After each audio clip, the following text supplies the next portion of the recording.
What's going on, everyone? Welcome back to the show. So finally, there's some good news when it comes to this George Santos story. We're going to talk about this because a report came out yesterday. The Ethics Committee released their report, and it is really damning. It's really bad. And we've also heard that George Santos said he will not be running for re-election. So that is, by itself, that's good news. But we're going to dig into this. We're going to talk a little bit about this whole, the ramifications of this. And I want to just, before I even get started I'll show you guys a video clip, but before I even get started with that, I want to read this.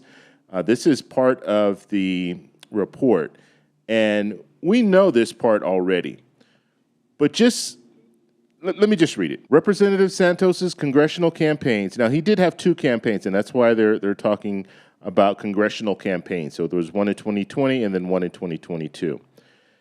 So his congressional campaigns were built around his backstory as a successful man of means, a grandson of Holocaust survivors, and a graduate from Baruch College with a master's degree in business administration from New York University, who went on to work at Citigroup and Goldman Sachs, owned multiple properties, and was the beneficiary of a family trust worth millions of dollars left by his mother, who passed years after 9/11 terrorist attacks as a result of long-term health effects related to being at one of the towers. No part of this backstory has been found to be true. And not only was it not found to be true, but he admitted to a lot of this stuff, saying that it wasn't true.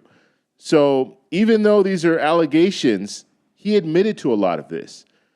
Now, what's troubling is you have Congresspeople that voted not to expel him just, a week and a half ago. With all the information right here, and there's much more because the Ethics Committee, they came out with a lot more. But this should have been enough. This should have been enough for lawmakers to say, this guy doesn't need to be in office.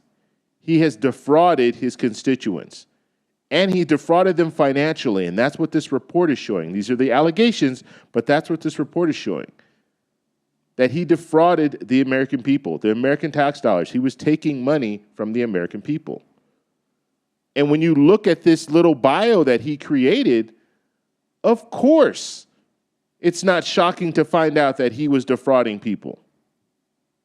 Because he was living a lie, this whole story. Okay, so I'm going to show you guys this clip, but before we get started, if you guys can do me a favor, please like the video, subscribe to the channel, hit that little bell notification, and then click all. By clicking all, you'll get notified anytime we post a video.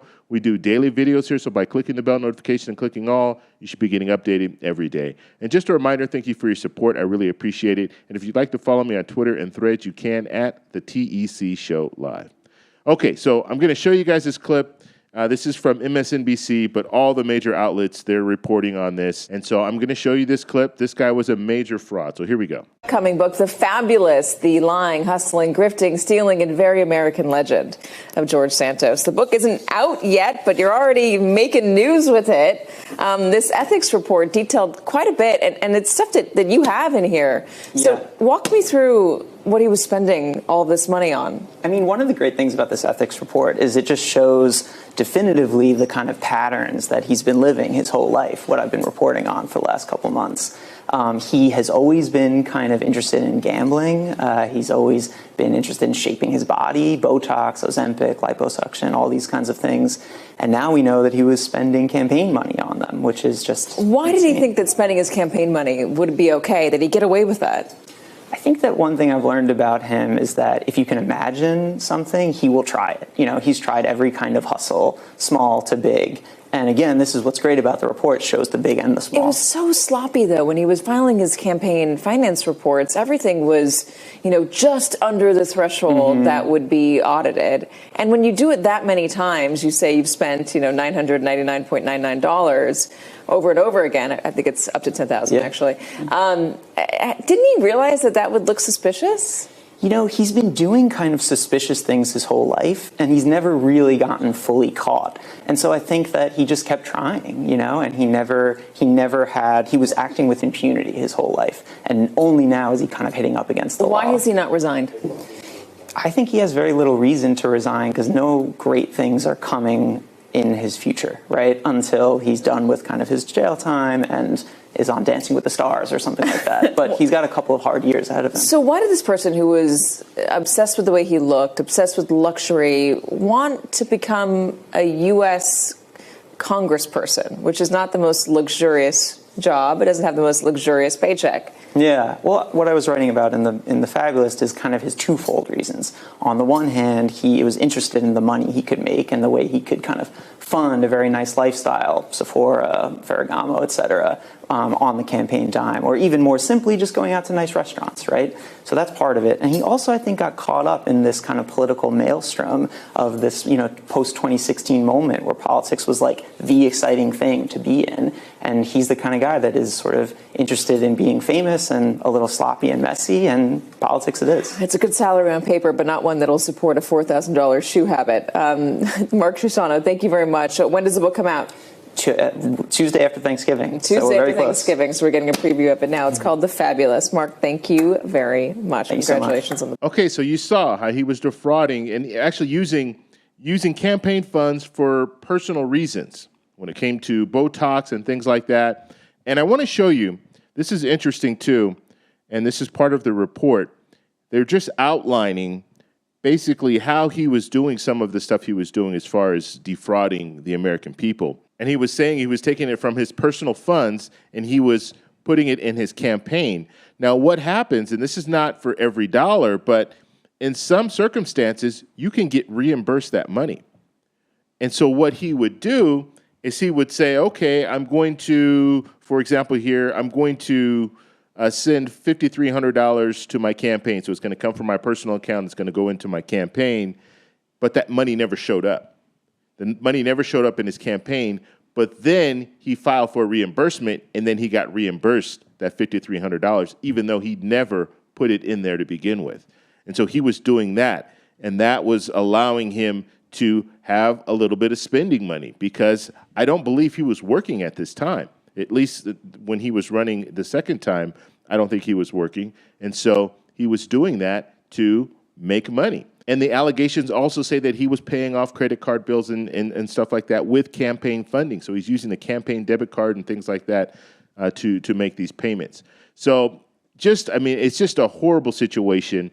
And it really, the thing that bothers me the most about it is that you had Congress people that knew he was doing wrong, but because they wanted that number, because you have slim margins in the House, and they wanted to keep that vote. That's the reason why they didn't vote him out. They didn't expel him, because they needed that vote. And that's how sad it is.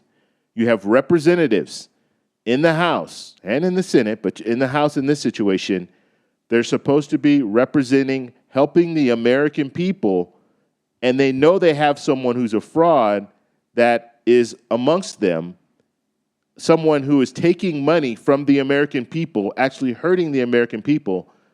But because they want his vote and they need his vote, they don't do anything about it. That is a real tragedy. And that's what really bothers me about this whole situation, that you had other Congress people. The majority of them were Republicans, but you also had some Democrats. When they voted to expel him, you had some Democrats that actually voted not to expel him. Now, more good news is it looks like there's going to be another resolution to expel George Santos. So they have another crack at it. So hopefully after this report, after the Congress people read this report, and after they come back from their Thanksgiving break, then they can take this up. And I'm hoping they'll go ahead this time and expel him, because he doesn't need to be there. And I said this from the start. When we first found out this information about him talking about all the stuff that all his accomplishments and creating this fake bio, he needed to be gone then. He had already shown at that point that he is not trustworthy, and he should have been gone. But nothing was done. And you can't tell me that leadership in the Republican Party didn't know that this fraud was going on. They had to know, because a lot of that money, they could easily look at his books and find out, okay, you know what? This doesn't make sense. And he was actually just writing enough, so $199.99, enough so, let's say if he was going to a hotel and things like that, everything costs right on that border of where if it goes over, it would be too much. So, it was only obvious.